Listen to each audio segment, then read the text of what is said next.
Роспотребнадзор рекомендовал регионам усилить меры профилактики для предотвращения завоза и распространения в стране холеры. Особое внимание этому вопросу должны уделить в областях, граничащих с Украиной.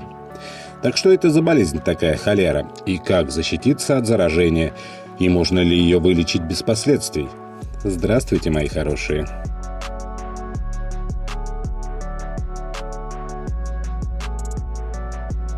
Холера – острая диарейная инфекция, вызванная попаданием в организм бактерии Vibrio cholerae. Холерный вибрион стал известен медицинской науке только в конце XIX века, когда его смог выделить выдающийся немецкий врач и микробиолог Роберт Кох. После чего, уже год спустя, испанский врач Хайме Ферран и Клуа, использовав холерный вибрион, изготовил первую вакцину от холеры и провел довольно масштабную вакцинацию в охваченной эпидемией Испании. До этого момента холера уже снискала славу крайне опасного заболевания, вызвав за очень короткий период 6 волн пандемии и унеся жизни десятков миллионов людей.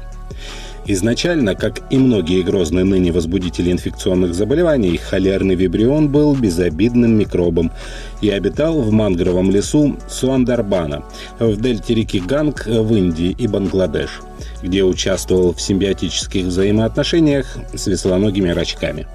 А во второй половине XVIII века сюда добрались английские колонисты, и буквально за 100 лет люди расселились почти по всему Сундарбану, живя по колено в солоноватой воде, кишащей зараженными веслоногими. Продолжительные и тесные контакты позволили вибрионам постепенно адаптироваться к организму человека. Ключевым приобретением, который получил холерный вибрион в результате такого сожительства с людьми, стал токсин, заставляющий кишечник человека действовать наоборот, высасывать воду с электролитами из ткани организма, вызывая диарею и обезвоживание. Именно с этого момента холера начала свое победоносное шествие по планете. Болезнь проявлялась внезапно. У здорового с виду человека начиналась сильная и неукротимая диарея, которая могла застигнуть его дома, на улице или в общественном здании. Из-за потери воды больной буквально высыхал, превращался в живую мумию. Холера разносилась через транспортные пути и свирепствовала везде, где царила антисанитария, где люди жили бок о бок с фекальными отходами. А роковую роль сыграла и перенаселенность, в частности, разрастание трущоб, где вибрионы без труда проникали в грунтовые воды. Если говорить о нашем регионе, то южных окраин России холерный вибрион достиг в конце второго десятилетия XIX века и затем регулярно возвращался. Болезнь была чрезвычайно смертоносна. В России от нее умирало более половины зараженных. Связано это было с тем, что в то время врачи не имели представления о том, как распространяется болезнь, что является ее возбудителем и как правильно ее лечить. Самым тяжелым стал 1830 год.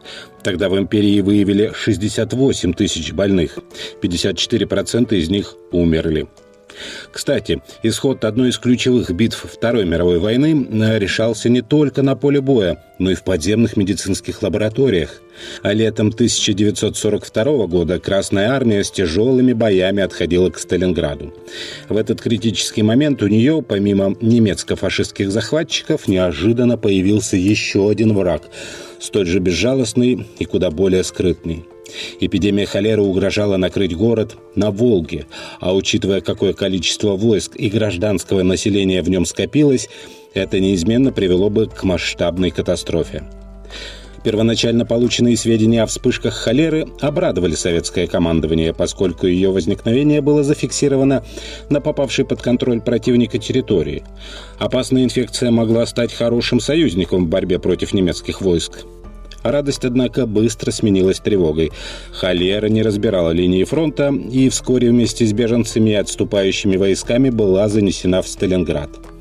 18 июля в нескольких районах города были подтверждены первые случаи.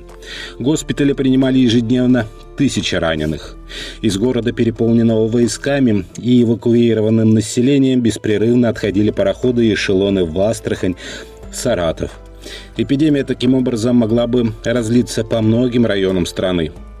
На заседании чрезвычайной комиссии в Сталинграде решили немедленно вводить населению холерный бактериофаг, поражающий клетки возбудителя болезни.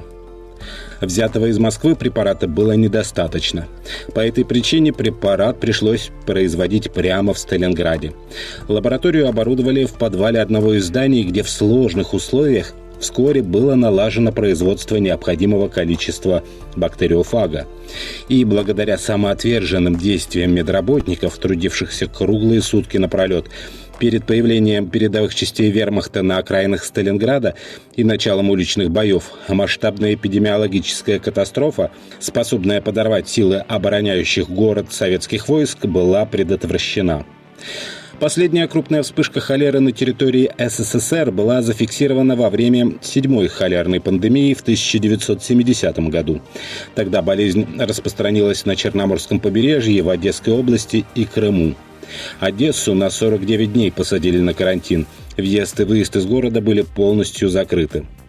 С 90-х годов 20 века в бассейне Черного, Азовского морей, Днепра, Днестра, Южного Буга регулярно обнаруживаются холерные вибрионы. В 1991-96 годах случаи заболевания регистрировали в 14 областях Украины. В 1994-м там было зафиксировано 845 случаев холеры, в 1995-м – 548. В 2011-м в Мариуполе из-за холеры запретили купание на пляжах, ловлю рыбы и продажу ее на рынках. По данным Центра гигиенического образования населения Роспотребнадзора, непосредственно в России эпидемии холеры не регистрируются с 1985 года. Однако за последние 10 лет практически ежегодно отмечаются единичные завозные случаи. В мире же сообщений о холере больше. По данным Всемирной организации здравоохранения, в мире ежегодно фиксируется порядка 2,9 миллионов случаев холеры, 95 тысяч из которых заканчиваются летальным исходом. Так как же происходит заражение холерой? Источником инфекции является человек, в организм которого проникли холерные вибрионы. Он может быть как больным, так и пока бессимптомным носителем. Причем большую роль в распространении заболеваний играют именно последние. Люди наиболее заразны в первые 7 дней с момента развития холеры. В это время они активно выделяют холерные вибрионы в окружающую среду с рвотными и фекальными массами. Бактерии очень хорошо сохраняются в воде, как пресной, так и соленой. Именно загрязненные общественные источники воды – наиболее частая причина крупномасштабных вспышек холеры.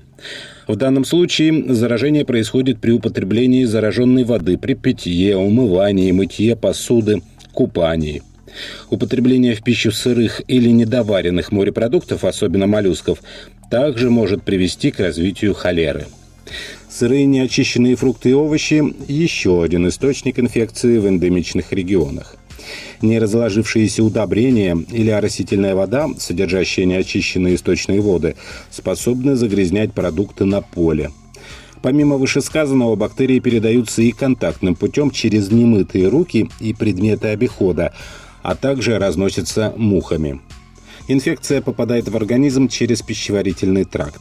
Часть холерных вибрионов гибнет в желудке под воздействием соляной кислоты. При проникновении в кишечник они начинают размножаться и выделяют холерный токсин, который приводит к болезни. Инкубационный период холеры может длиться от нескольких часов до 5 суток. В подавляющем большинстве случаев первые признаки болезни начинают проявляться в течение 48 часов после заражения. Причем интенсивность проявлений может быть разной. Чаще всего болезнь протекает в легкой или средне-тяжелой форме, которую бывает сложно отличить от других форм острой диареи. Более того, часть инфицированных вообще не заболевают, несмотря на то, что в их организме на протяжении 1-2 недель выявляется присутствие холерных вибрионов, которые, попадая обратно в окружающую среду, потенциально способны заражать все больше и больше людей.